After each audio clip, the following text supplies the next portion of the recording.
దినము కొరకైన వాక్యము యెషయా గ్రంథము 55వ అధ్యాయము 6వ వచనం. యెహోవా మీకు దొరుకు కాలమునందు ఆయనను వెదకుడి, ఆయన మీ సమీపములో ఉండగా ఆయనను వేడుకొనుడి.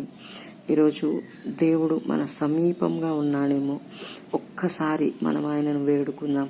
దేవుడు చెప్పాడు కదా, అడుగుడి మీకు ఇవ్వబడును, వెదుకుడి దొరుకును, తట్టుడి తీయబడును అని.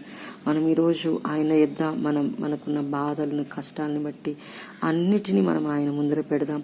మనం అడిగిన వాటిని వెతుకుదాం. తండ్రి, నేను మిమ్మల్ని ఇన్ని రోజులుగా ప్రార్థిస్తున్నా, నాకు సహాయం చేయండి తండ్రి అని మనం వేడుకుందాం. ఒక గుడ్డి భిక్షగాడు యేసు ఆ మార్గంలో వెళ్తున్నాడని తెలుసుకొని విని, దావీదు కుమారుడా నన్ను కరుణించు అని ఎక్కువగా కేకలు వేసి ఆయన దృష్టిని తన మీదకి మలుచుకున్నాడు. అలానే మనం కూడా విసుగక మరీ ఎక్కువగా ఆయనను ప్రార్థించి ఆయన సమీపంలోనే ఉండంగానే ఆయన నుంచి అనేకమైన మేలులను పొందుకుందాం.